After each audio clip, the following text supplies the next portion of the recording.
I want to talk about an incredible book that just hit our radar.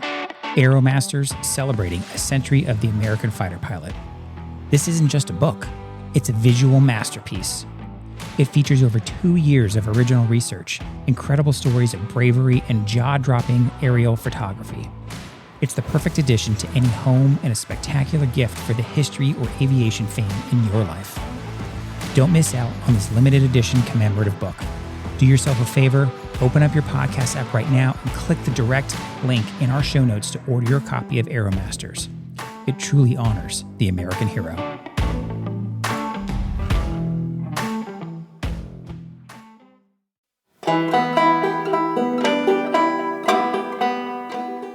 In the spring of 1863, Middle Tennessee was a powder keg.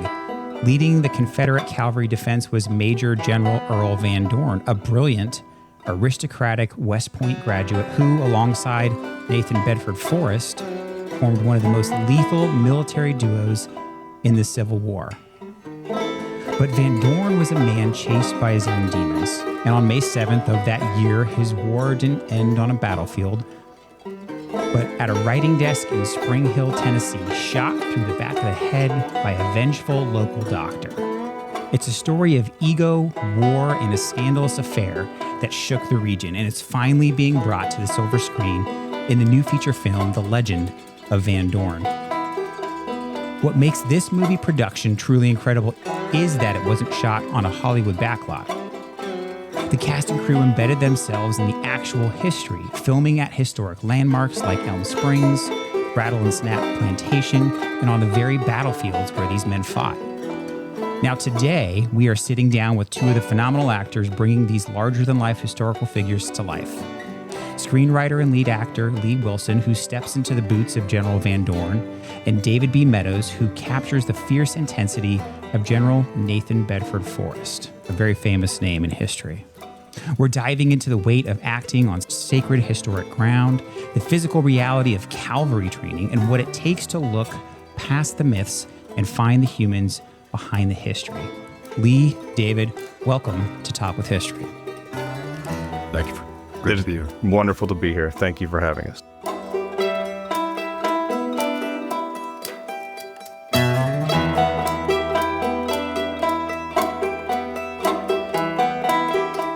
For our audience, this is a unique opportunity for us. So thank you so much, gentlemen, for talking with us today and talking to our audience. I think this is kind of a perfect opportunity. We actually we were at the Gettysburg Film Festival not too long ago and spoke with a couple other folks making a Gettysburg, a kind of era movie. So this is perfect. And now when I had looked up who Van Dorn was, a lot of people know Nathan Bedford Forrest, right? For better, for worse, right? They kind of know some aspects of Nathan Bedford Forrest. But General Van Dorn, I didn't think was really as well known. So Lee, you wrote this, I believe. Can you tell me a little bit about how you discovered General Van Dorn and what led you to writing this about him? Well, how it happened was I lived in Spring Hill for more than 10 years. And someone actually reached out to me. It was my agent actually said, someone has asked if they can call you and talk to you about this play. And I hadn't done theater, since high school or college, and I wasn't really that interested, but I took the call, and this person was calling on behalf of a director who had been directing this play in Spring Hill. And she said, would you just please meet with the director and just kind of see what she has to say? It is a paying job. And I said, why me exactly? And she said, just wait until you talk to the director. So I go into this coffee shop to meet the director, and she is a woman looking to be in her 60s. And as I walk in the door, she does like this. And what is going on here? And I just kind of sit down, and I notice she's got tears in her eyes, and it's hard for her to actually speak. And she says, you look just like him. Oh. And I said, I do. And she said, yeah. She said, did you look him up? I said, yeah, but he didn't have blonde hair. And she said, that's because you're seeing the black and white. She said he had blonde hair and blue eyes. And so we talked, and she gave me all these books to read. And she actually grew up learning to fence, to sword fight. Her dad was a very sought-after teacher of sword fighting. And one of the people who he taught her to revere as a child learning to sword fight was General Earl Van Dorn, who was considered one of the best sword fighters in the world. Yeah. And so she wanted me to be in this play, and she said, you will learn proper technique of sword fight. I mean, this woman, she's a wonderful woman, Dr. Dion Collins is her name, and she actually got a special thanks in the credits of our film. But she offered me the role to be that part, and that's when I started learning about Earl Van Dorn and her love and almost obsession for Earl Van Dorn. And so I learned the story through this play, and I started reading more about him. And so that's how I got introduced to him. I'll go to David next. David, we kind of know how Lee came into the role of General Van Dorn, right? It doesn't hurt that you look, like you're the spitting image of this larger than life historical figure. But David, for someone like Nathan Bedford Forrest, when that was brought to you, I mean, there's a lot of history behind that name of Nathan Bedford Forrest. So talk us through that. Like, what was your first thought? And then as you kind of got into playing this role and started working with Lee, can you kind of tell us a little bit about that transition of when someone said, hey, I want you to play Nathan Bedford Forrest, which, again, there's a lot behind that. Yeah, it's very interesting because Lee and I have been friends for several years now, but we met under completely different circumstances with his other business and everything like that. And so when he came to me with this movie idea, I was really kind of like taken from the side. I was like, wait, what? I had no idea that he was interested in acting or producing or, much less that he had written this movie or was such a historian or anything like that. And then when he sent it out, I'll admit, I actually didn't know that much about Nathan Bedford Forrest. I recognize the name, of course, but I don't consider myself a history buff, and especially the Civil War era. And so when he first came to me about it, it was one of the things where I was kind of like, I'm not sure. It wasn't an overarching passion or anything like that I'd always wanted to do. So then, of course, I delve into it, I read the script, and I look into it, and immediately General Forrest is just completely ripped. Oh, yeah. All the way through history. A very, very, very polarizing figure. And so at first I had a lot of reservations about it. It was one of the things I try to keep my work in particular as an actor, separate from sometimes from political or religious things or whatever. I try to keep it in different verticals. But then the more that I read about it, the more that Lee talked to me about it, I really started getting excited about it. And then the more people started reaching out to me about the prospect of it, because there's such a massive reenactment community of people that are just incredibly passionate and knowledgeable about this entire source. And when Lee started introducing me to a lot of the guys there, and I started hearing their stories and their sides and their takes on this, and the more I started reading General Forrest's biography and all of his true history and a lot of the things that the man said and did and all these sorts of things, I was like, dude, this dude's badass. Oh, It's yeah. absolutely amazing. I mean, some of the real life stories that would rival anything that happened in some Hollywood action movie, that were going on through there. And so then I really started getting compelled, not to get too far into the acting on it, about figuring out the man underneath the legends, right? And really trying to delve into that sort of a thing because, and challenging it away from the archetype or the stereotype of what we may think and do, but really getting to what sort of a man does things like this and believes things like this. And so at that point in time, I was hooked. Yeah. Very cool. That's awesome. So gentlemen, I agree with you both. We moved here to Memphis from California, and the statue here was of Nathan Bedford Forrest, right? The statue in Memphis. And I was like, who? Right? And I grew up in Pennsylvania. I got my education there. When we learned Civil War, it's a little Grant, it's a little Lee. You may learn Gettysburg. That's it. And so when I got here and everyone's talking about this statue, and I'm like, who is it? That's our very first video we make for Walk with History. Who is Nathan Bedford Forrest? Why is his statue here? Why is it controversial?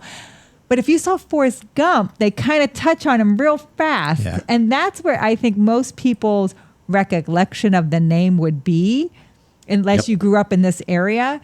And like you said, David, you have to really study him to know the truth about everything, because he can be very pushed into these stereotypes and people can just believe that is his whole story unless you really read everything about him. And again, as historians, that's what we do. We make sure all the sources are out there.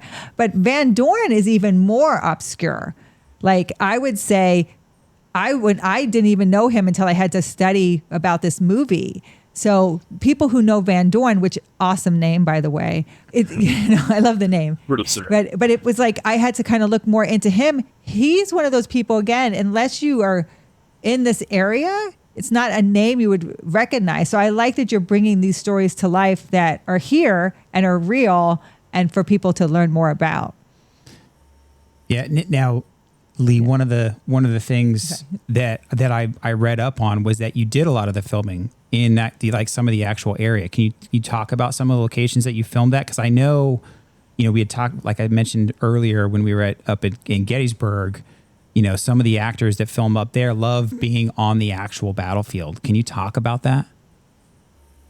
Yeah, the producer, there were 8 producers, as with big films, there are lots of producers, but the first producer, the main producer, Brad Wilson, he was pretty passionate about filming on and near where it happened, because even now I live fairly close to Spring Hill, and in Columbia and some of the area where we filmed, there were actual fields that have been left untouched other than, pasture fencing. Yeah. There were skirmishes, there were parts of battles there. And so a couple of the battles that we filmed, we were actually on battlefield.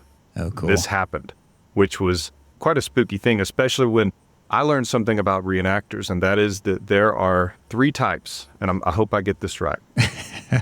There are contemporary, I think is what they're called. Then there are, I may get the names wrong, there are contemporary, I think there are realistic, and then there are purist. Okay. And when we were working with a gentleman, Dr. Kevin Gray, who's connected to thousands of reenactors, we didn't realize it at the time, but we had history consultants who were terrific, and I know we'll be talking about them some. But the reenactors that we ended up having, the vast majority of, were purist. And they're on this battlefield. They are in exact attire down to even their underwear. Yeah. Mm-hmm. They're in tents that were made of the exact same material. And so one of the funniest things was that during filming, the director, Shane Stanley, a famous director, he's had 2 world number 1s. He holds the record for the longest number 1 in history in film. He's royalty. He's on set, and he's telling these reenactors, I need everyone to move about 5 steps to the right. They do nothing. He says it again. They do nothing. He looks at Joel, who is director of cinematography. He says, what's going on here? Are they deaf? And so finally, one of the historians says, oh, they won't listen to you because you don't exist. Look at how you're dressed. And he said, well, who will they listen to? And all 3 looked at me because I'm in this full general's uniform. Yeah, sure. Yeah. You have to order them. So Shane said, okay, I want you to try something. He said, tell these guys to move 5 steps left or 5 steps right, whatever it was. And I pointed and I said, 5 steps this way. They all did it. And so it was pretty addictive because I'd come onto set and there would be 100 guys at full salute, jumping to their feet because here's General Van Dorn. And they, it was a fun experience for that reason. But we were able to use people who were dressed exactly as they would have been dressed on the fields where it actually happened. And I was dressed, and so was David. Everything was authentic. It was an experience. That's super cool. So let me ask you, when it came to then recreating your look, like you said, do you have real source material to pull from? Like, is there Van Dorn garments that are still in a museum somewhere that you could look at and like make sure you were matching up like what he looked like and what he was wearing? Well, we had lots of pictures. Okay. And those were very helpful. And that's pretty much we were actually incredibly fortunate to have as our costume supervisor and his staff. He was a Civil War enthusiast, and he was also a reenactor, and he was a professional costumer, wardrobe guy. So we had incredible expertise. And so he actually, the outfits he picked out for me were, he said, I've got General Van Dorn right here in Mississippi. When they gave him his award sword after he had defeated the Comanche twice, he was considered the greatest military mind in the country. Here he is in this uniform. You have it on right now. I mean, he was down to incredible detail. And there were several times, and I'm sure David remembers this, they would stop filming because one of the historians said, that's not right. And they'd come over and they'd bring their needle and thread and they'd get it right. We were very much in good hands with that, and they were committed to authenticity. It was terrific. It's not like the John Wayne days where they're just like, we'll put something on that looks good on John Wayne, and we'll just worry about it afterwards. And he's cavalry for the Civil War. No, who Lee's talking about is our costume designer Christian Michael, and there was legitimately a single time where I remember where he was developing one of my vests that I was wearing. He was going nuts trying to find and basically comparing and contrasting different pictures and perusing every forum, every article that he could find about a button. Wow. What was the button made out of? What was the actual logo? Because there were times, and he would even go, well, there's a misaccount that this was on the button, but in fact, they stopped using that in this year, and our war's taking place 2 years later. I mean, he got to that level of detail, on making sure that not only was it used, but it was used in the exact time frame that we were actually there, and they could no longer, they would have to replace buttons, and when they would replace them because there was a shortage of materials, they couldn't use the original materials, and the forge was broken, that the original button, so they had to go to this model and everything. Dude, that's awesome. That's absolutely amazing. Now, David, as someone who's playing, Nathan Bedford Forrest, he kind of one of the things, and we joke here all the time. So my wife is the historian; she's the smart one. I'm the guy behind the scenes typically. Thank you guys for your service. By the way. Yeah. Absolutely. Our honor to serve our country. Yeah, but so I'm the guy who kind of likes to do the production side. But one of the things that I have learned as I've done kind of all this history stuff with Jen is that when you go to Civil War battlefields and you read any account about Nathan Bedford Forrest, is like that guy was a writer. Like he was a cavalryman through and through, and from what I read, Van Dorn was as well. So, David, did you have to learn how to ride? Like, was there a lot of training that went into that? Because some of the stories I read about Nathan Bedford Forrest that I remember is like him just like tearing through battlefields and picking guys up and all on a horse. So, really funny story about that, Scott. Yes. So I grew up in West Virginia, and I a little bit of riding and things like that. And then, back in a previous career and all that, I did riding and stuff like that, but not to this extent. Right. I was definitely not a stunt rider, right? But we had these incredible Ron and Dason, who were, not only are they fantastic cowboys themselves, but they have a tremendous gift for teaching other people to ride. But then, of course, I show up, and Ron, the head wrangle, is just going, yeah, dude, well, Dave, I'm going to give you the meanest horse I have. I'm not kidding. Named Blue. He's like, and she's just me, right? The whole time, because that would be General Forrest's horse. Yeah. Like you're not going to have a benign horse. You're going to have the meanest one that's running around there. And you're going to, and it was actually brilliant because, I did a lot of riding on Blue, and she's biting me and, all this other sort of stuff. And so we had this long period, several weeks before we actually commenced filming, where I would just be riding every day or every other day, and we're just going on, continuous levels of complexity. And the crazy thing was I developed this relationship and this push, pull, love, hate with Blue. And you can see it on camera. Oh, fun. Because she doesn't take my shit at all. Like, she's just sitting there, just constantly doing this thing. So what it made me do was actually have an energy and a control and an aggression, even to the horse. And you can see it in the scenes. Where I'm sitting there, it's not just on some benign horse and doing the scene or whatever. There's an aggression that, so it made it very easy for me to capture an energy for General Forrest of always being the aggressor in everything I did. Yep. No matter whether I was talking to somebody, I'm fighting, I'm riding my horse, I'm just walking in the room. Like I just, it's just this power that I always would come in with. And so having Blue in that thing was just there was nothing passive ever about playing Nathan Bedford Forrest. Yeah. Now, Lee, how about you? How was because again, another thing that I'm learning about Van Dorn as I'm reading about this was him and Forrest. That's kind of where they kind of met on the same plane, right? Now they had some friction between the two of them, but Van Dorn was a writer as well, and a very good one. Yes, and an incredible horse trainer as well. And right before he beat Ullysses S. Grant, he was the only one that did. Mm-hmm. He had lost 2 battles as an infantry general. Now, one of them, General Bragg, took half their guys because he thought it was over and left Van Dorn with half their force. And at that point, Van Dorn realized, I've just got to try to save our guys, our lives right now. And so that was considered a loss, but most people don't blame Van Dorn for that. But he was an incredible horseman. And when they basically said, look, you're undefeated as a cavalry officer, so we have something we want you to do. And Van Dorn wanted to do it, and it was take on Ullysses. There was one man he wanted to help him, and it was Bedford, because he considered him his equal in terms of cavalry. And so that comes out in the movie. But I had to go through almost 2 months of horse training because, you have to look like you know what you're doing. And I had a horse that was identical to the one that the people of San Antonio gave General Van Dorn after he defeated the Comanche twice and saved the Cherokee from annihilation. Wow. The people of San Antonio gave him this horse, and he named it San Antonio, coincidentally. Sure. So they had matched that. And that horse, number one, it was huge. It bucked me off. The first time in my life I've been bucked off a horse. Oh.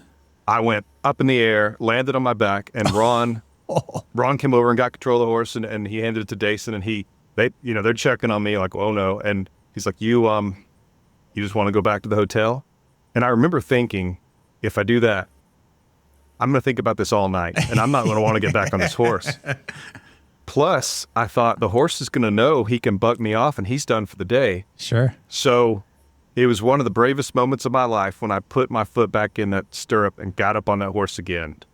And I don't think Ron or Dason thought I would do it, but I did. I got back on that horse, and it was a terrific experience. But one of the scenes, our horses have been in cannon fire and gunshots, and they're just freaking out. And then we have this scene right after. And so we think maybe they'll be calmed down, because switching scenes is a big ordeal. I mean, you're talking at least minimum an hour, even with a good crew. But the horses are still really jumpy. And this is where, just like David was talking about, we're trying to have this conversation on horseback, and our horses are going crazy. They're bouncing their heads up and down. They're jerking this way and that, and they're just start running. And so Shane, the director, he's just getting ticked because these horses won't stay still. And finally he said, you know what? And he said, back up. He said, go with it.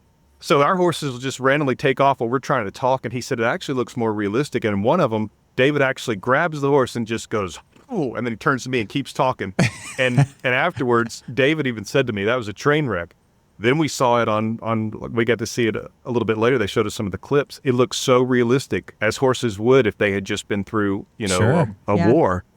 It turned out to be a really good scene. But I just remember David, yelling at his horse while we're in the middle of dialogue, because that thing, Blue, was a nut, and so was mine. His name was Jasper, and he was in a commercial recently with Post Malone. Oh, no way. There's my horse, yeah. There's another great thing. Oh, sorry. It sounds very method. Like, you guys are almost like method acting here, right? Like, people are in character. You have to be in character to order the men to do something, even if it's not during a scene. On location too. Right? You're with the horses. The horses are and you have to kind of go with the flow and just, rein them in as you're trying to do your scene. It sounds like it really helped you maintain your character and stay in that spatial awareness of what you were trying to reenact.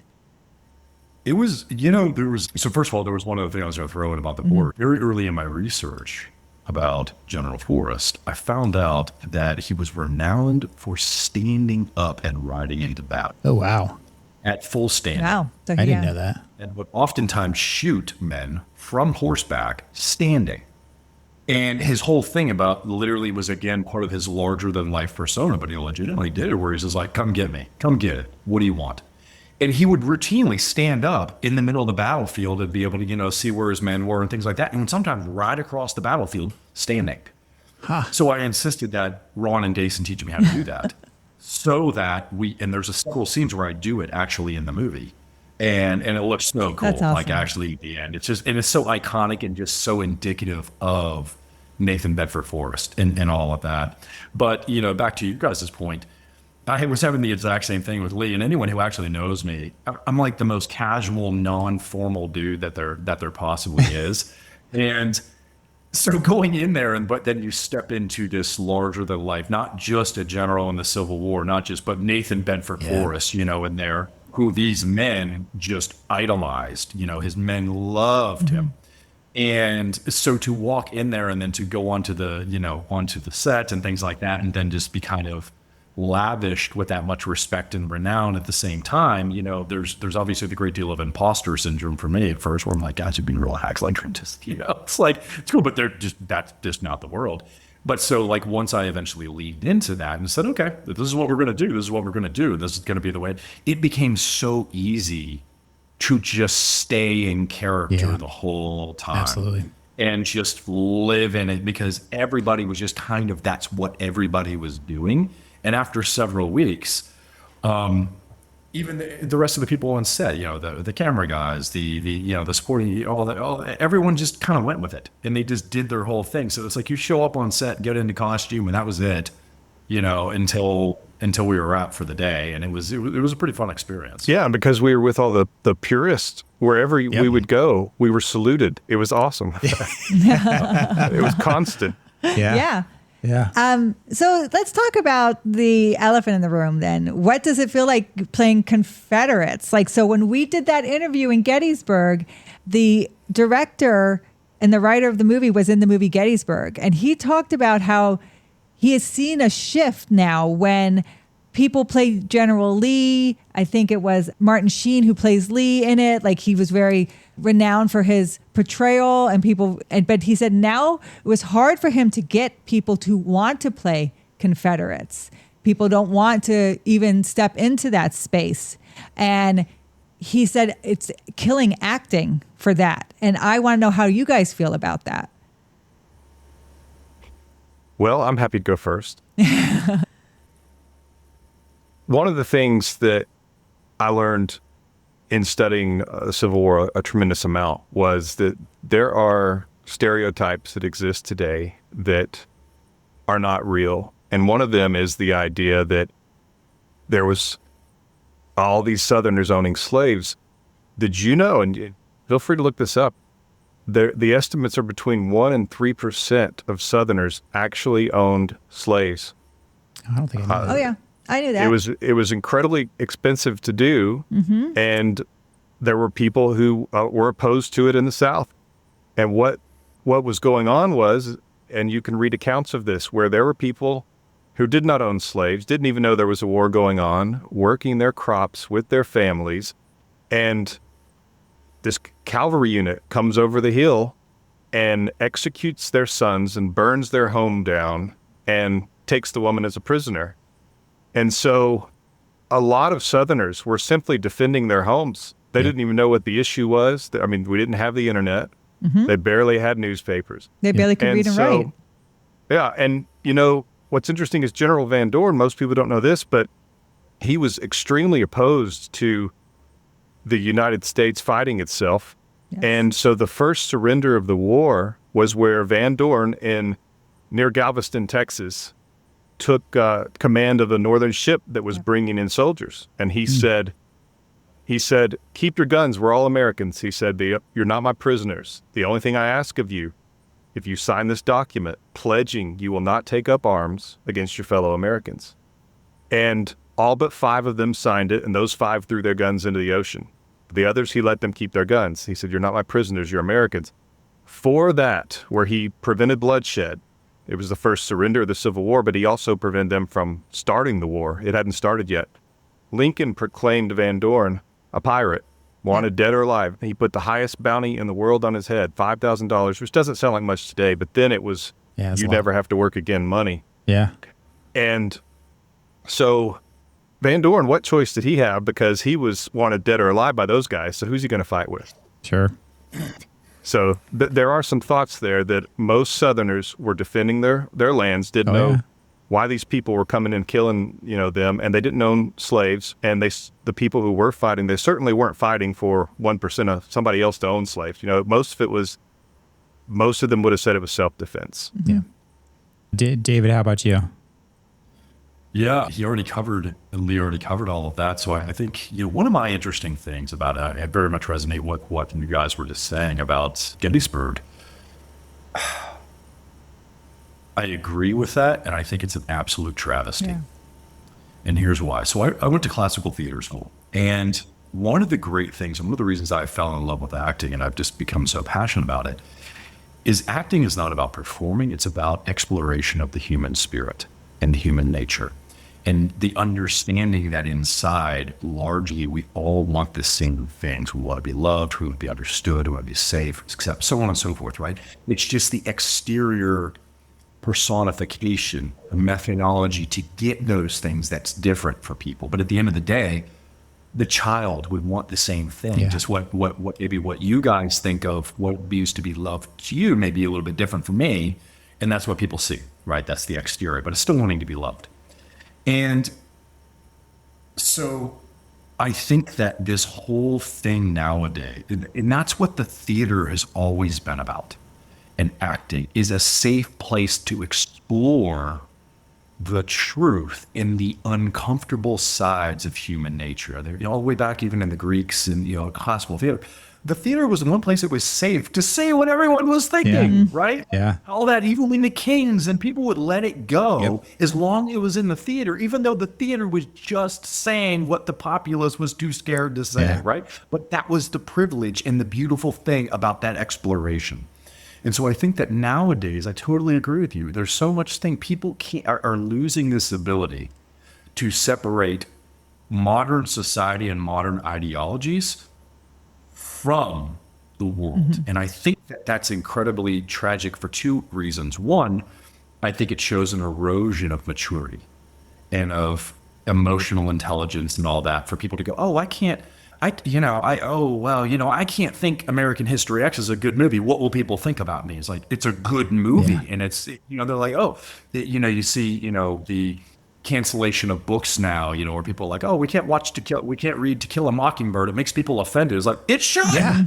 That's the point. Mm-hmm. Exactly. And anybody who studies philosophy or history or human psychology knows that the fastest way to create travesties is to forget the ones that already happened, to shut yourself off from that sort of thing, and to kind of deny this whole section of the human condition.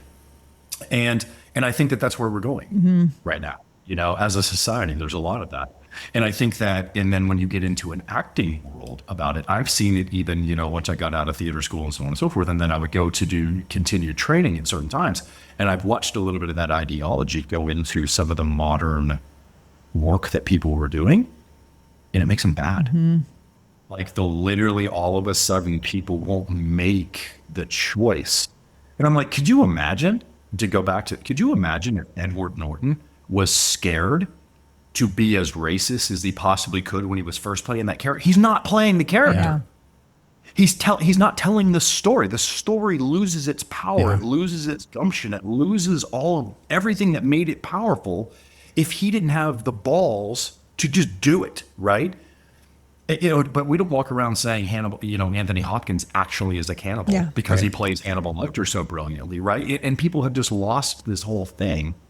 And so I think that all of that is there. And then the other thing that I remember is that, and I think that this is a great thing, again, getting back into Nathan Bedford Forrest and Man Who Was Lord of Life. Everybody does whatever they do because they think it's the best option they have in their circumstances. That's basically the motivation for every human being. That's a great point. We're always trying to do the thing that we think is the best for us at that particular time, given our experience, given our possibility, all that sort of stuff. And it's not that people go out there thinking they're a bad person or thinking this, and there's this huge danger of pushing modern ideologies and modern thought processes onto past people, because at the same time, you're like, dude, at the time they were doing exactly what they thought was totally normal and totally correct. Yeah. Yeah. So to try to play that was what I tried to remember. Yeah. The whole time when dissecting Nathan Bedford Forrest motivations, like, what does the child want? He wants to be safe. He wants to be loved. He wants to be respected. You know, all these normal things that we want nowadays. And he's doing what he thinks is right. Period. Yeah. And so I tried to just find that and embody that and live from that place rather than a place of judgment or a place or something else. You know, what's interesting is Pirates of the Caribbean is a franchise I just love. Yeah. I enjoy it. My sons love it. It's obviously been extremely successful. Do you know what pirates did to people? Oh, yeah. Yeah. I mean, There wasn't you most. want to talk about the monsters and the killers and the villains, and we've turned them into the heroes. I mean, they were celebrated. And Jack Sparrow, a lot of people don't know this. It's in the deleted scenes on the first DVD of Pirates of the Caribbean. Do you know that the Black Pearl was a slave transport ship? I believe it. I didn't know that. Because that was Blackbeard's ship. The East- Queen Anne was a slave ship. So if they're modeling after Blackbeard, it's the same kind of thing. Yeah, the East India Trading Company. And so, you know, we have this franchise that we celebrate, and these people were bloodthirsty killers who would go into town when they arrived and kill everybody and steal from them. And we made them into Disney characters. No, I agree with you. Yeah, the way we see it, we're telling this is what happened. We're not telling people how to think about it. We're just saying, hey, this happened. That's what historians do. So she says we it all. tell She you says it all how the time. to think, not what to think. Yes. Right? Yeah. Truth matters.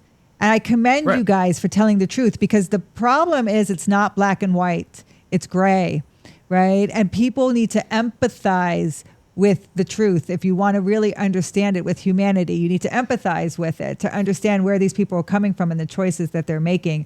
I commend you guys for telling the truth about, because these were amazing characters to play. They have amazing stories to tell. And who wants to tell the boring story of the person who didn't do anything, who didn't take a chance and test their mettle, right? Like, you guys are really doing it. So I commend you for telling their stories. And I'm really looking forward to seeing this movie.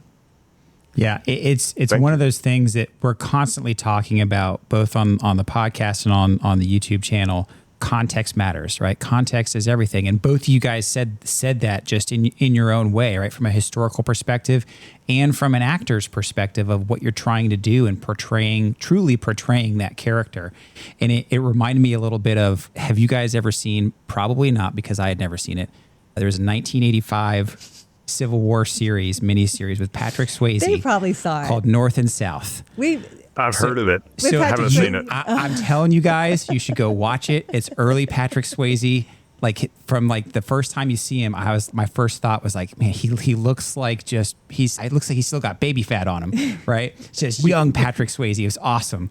And so He we was watched awesome. We watched the series, and we talked about it on a podcast with another friend of ours. But they do a similar thing of what you guys are talking about, is they kind of stretch it out. It's everything leading up to the Civil War in this first part of the miniseries, and they provide this North and South context, and these two guys who become best friends, and they show both sides and the struggle on both sides, and exactly what you guys are talking about, that not everybody was slave owners. A lot of it was self-defense. There was extremes on both sides back then, but then there's everybody in the middle. So I really appreciate you guys bringing up kind of, one, the reality of the contextual history, but then also the reality of contextual people. People are gray, that we live in that gray. Now, one of the other things... People are people. Yes, people are people. We say that all the time. Now, one of the things, you guys filmed on location, kind of so throughout various spots of Tennessee. Now, Lee, I saw one of the things I was looking up, that you guys actually got some kind of real artifacts that you were able to use on set. Can you talk a little bit about some of those? One of them, and I'm glad that David can. I keep meaning to ask him this. We talk a lot, almost every day, and every time we do, I forget. But there was a top an undershirt. Well, not an undershirt, but it was worn under the general's jacket that was owned by General Forrest that actually still had blood stain No way. from General Forrest on it. It was owned by Sarge is his nickname, but Maury, forgive me, Maury, I can't think of his last name at the moment. We just called him Sarge. And he had this shirt, and it had the blood stain of General Forrest on it. And both David and I put it on, and I'm pretty sure Dave wore it in one of the scenes. Is that right, brother? Yeah, that's 100% true. As a matter of fact, so during several of the scenes, so yeah, 100%. So we actually worked into S&P. I mean, the production office. I had nothing to do with it, but the very strong and Sarge in particular, is just a legend down there. Not only for his knowledge, but for the incredible network and the respect that he has down there.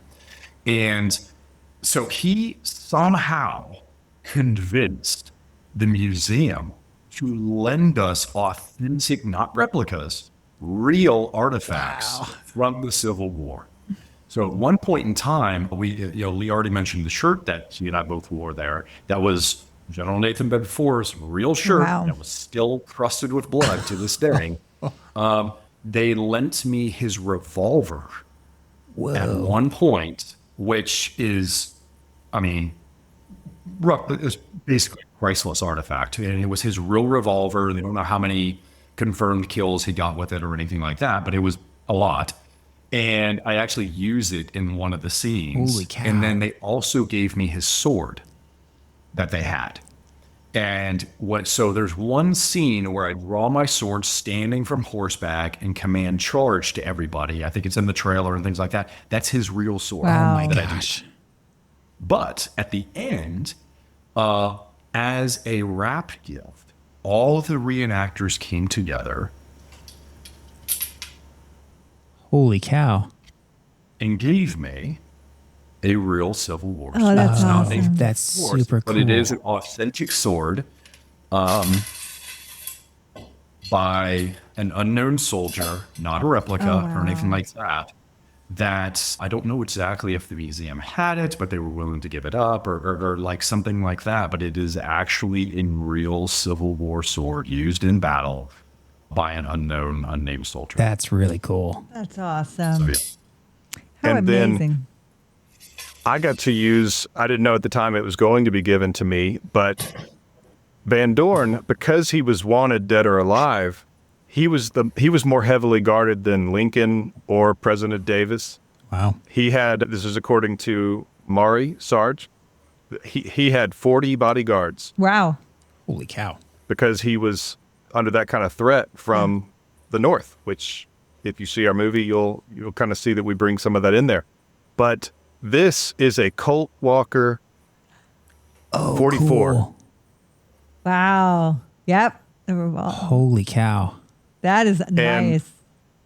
It is Van Dorn carried 2 of these all the time. And if you ever, I don't know, obviously you can't, I don't know if you can tell, but this is a heavy gun. It's about 8 or 9 pounds. Oh my gosh. And he had 2 of them on him at all times. And it's actually used in a little love fight that he and Forrest had, where he pulls the gun on Forrest. But it was this particular gun, and it's made from some authentic pieces and some replica pieces. But it's quite the item to behold. And we got. I also had a terrific sword that was. It was a replica, but it was identical. So it felt real, and I had it on me pretty much all times. And I know David did his as well. It was really an immersive experience. For like a month, we felt like we were literally Civil War generals in many ways. We probably ate a lot better, but And you guys didn't sleep outside. Did you sleep outside at all? we did not know. We slept in a hotel, nice hotel. Now, of these 2 gentlemen, have you been to their grave sites? Have you gone to visit their graves? I know Van Dorn is buried is it Port Gibson? I've been there. As a matter of fact, you can go to the Instagram Legend of Van Dorn, and if you scroll down a few of the videos, you'll actually see me at the gravesite of General Earl Van Dorn. And then Dave and I both were at Forrest's grave over in Elm Springs here in Tennessee. Yeah, they just moved it there. Very We cool. filmed there, as a matter of fact. Really? We filmed at Elm Springs, yes. That's Yeah, and Lee actually even took me over to That's right. General Ford's childhood home. oh wow, yeah. So we got to go to everywhere and go around and see the thing. It was pretty wild sitting there going, wow, this is probably where General Forbes literally ran around as a child. Wow. You know, in the woods that he played in, the bed that he slept in. I mean, like everything, you know. Imagining playing hide and go seek, you know, out in the woods or whatever the case is, or in the dilapidated barn that's still there. All that sort of stuff was just a wild, wild experience. So what was it like for you guys? Because, you know, Forrest was very much kind of a self-made, kind of came up, you know, I mean, he was poor initially and then kind of got some money, right? And that's how he got his commission. Whereas Van Dorn kind of came from the other side of the tracks, right? He went to West Point, didn't graduate, if I remember right, the highest he in his did. class. He got Oh, the okay. He height. graduated, just not the highest. Graduated. Which You can relate to. I can totally identify with that. So He went to the academy. yeah, so Now, part of that, his defense was because of demerits. So Yes. he Yeah. actually, You can relate because to he that. drank whiskey and he cussed a lot, they said. Yeah. So he might have had really good grades, but he had demerits that demoted his grades. I can absolutely identify with that. So what was it like for you guys playing these two Yeah. kind of coming from each side of the tracks, but then working together, right? And historically, obviously, that's what happened. I mean, how were you guys able to kind of develop that dynamic? Like, what was that like? Well, and you know what's really interesting about that, the historical truth that you were just hitting on, and then Lee and I as friends and just as individuals. Because again, anyone who knows me, I cuss all the time. And at one point in time, I drank quite a bit. But General Forrest doesn't. He didn't cuss. He was not into womanizing or He didn't drink. gambling. Didn't drink. Nothing. He was actually very, very devout to his wife, which is, again, it's an interesting thing to think Yeah. about. A guy, he did not go to West Point or have formal education. He was self-educated and actually took it as a point of pride to constantly just destroy West Point grounds and all this other sort of stuff because it was literally as part of his. I mean, he got off on Yeah. it, like just loved embarrassing these people. Like what you said, he came from pretty much nothing. It was largely just a self-made man, then rose to just these tremendous heights.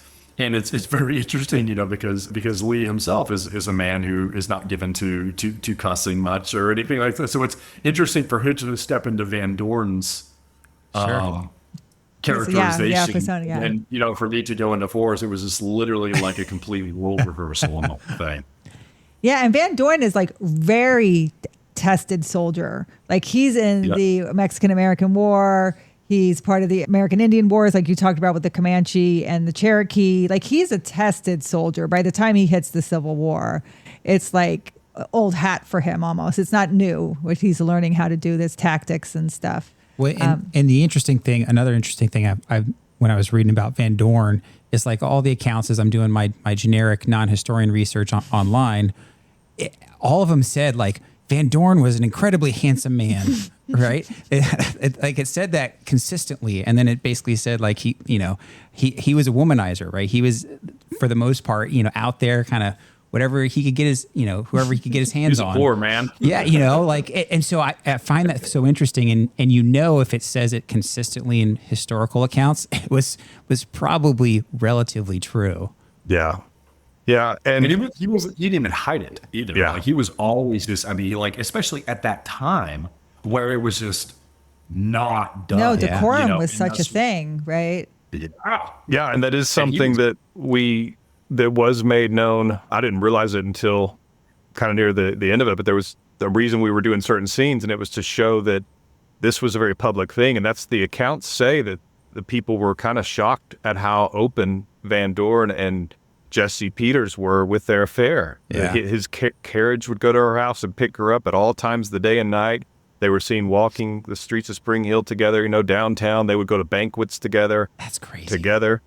And I think he got to a point in his life where, and this, I'm not justifying it, but I think I maybe can explain it to some degree. And that is, he knew every day could be his last, either by battle, or he knew that the most powerful man in the world, arguably Abraham Lincoln, had a bounty on his head, of $5,000, which, Yeah. today's money, I don't know what that is, probably millions, but it Yeah. was life-changing.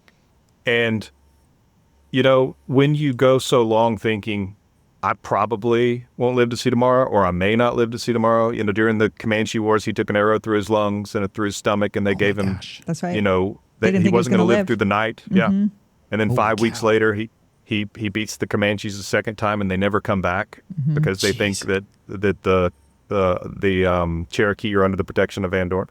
So this guy knows he is mortal, and I think in the war, in some ways, that Jesse and Van Dorn were kind of two souls in some ways trying to save each other. Just like, let's have something special in the middle of this hell that we're in. And I think that's how he looked at life. So I'm not justifying it, but I do think that if you're trying to understand Van Dorn, and I'm not saying that I've done it more than anybody else, but I've spent years trying to understand the man. And in a time of war, maybe you do things you wouldn't normally do. Yeah. Maybe. Yeah, you seize the day because might be your last, Yeah. Yeah. right? So I can understand that. All right. So as we get ready to wrap things up here, for the both of you, right? You again spend a lot of time on location, which I think just lends to that authenticity of this movie that we're looking forward to.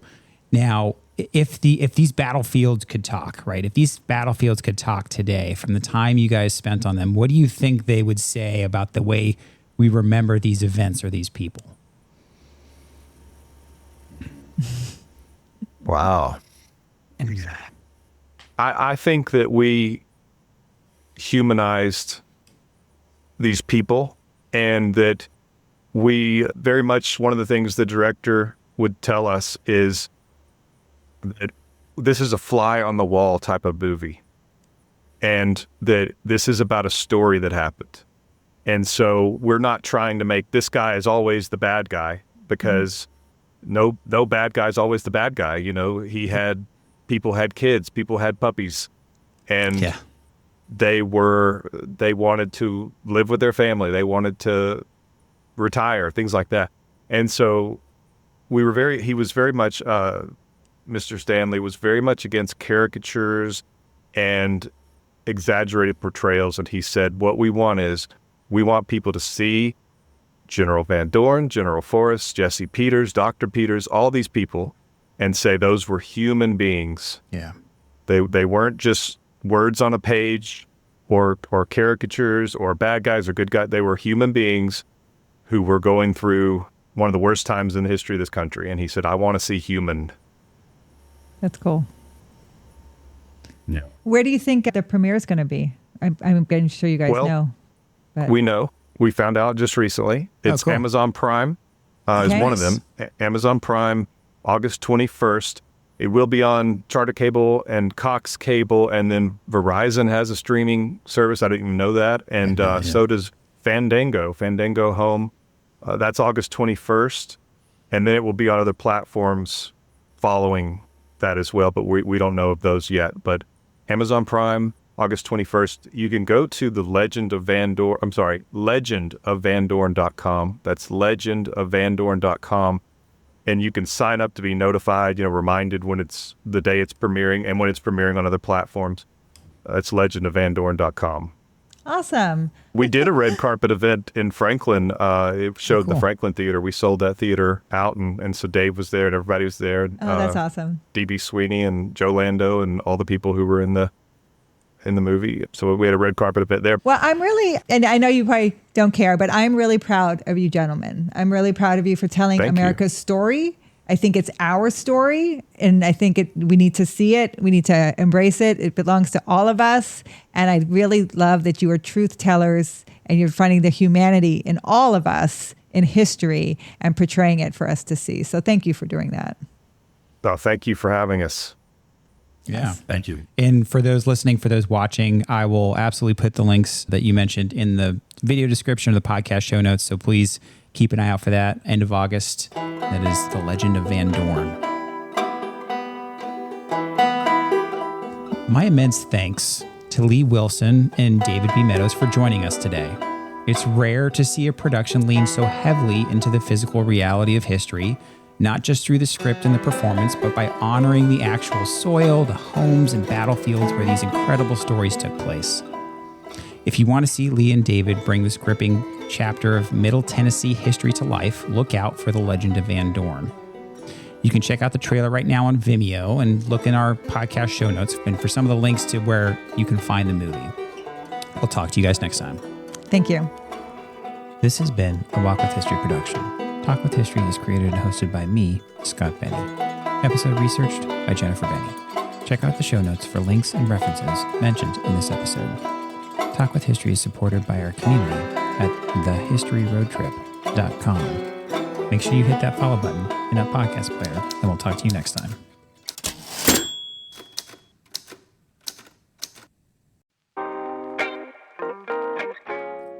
How many times have you driven past a piece of history without even knowing it? Stop missing out. The History of Drive app puts over 500 historic locations right on your screen, revealing the incredible stories hidden just off the highway. Follow our trail with expert-led videos, podcasts, and one-click GPS directions, all for a launch price of just $2.50. Don't just drive, discover. Visit historyordrive.com today.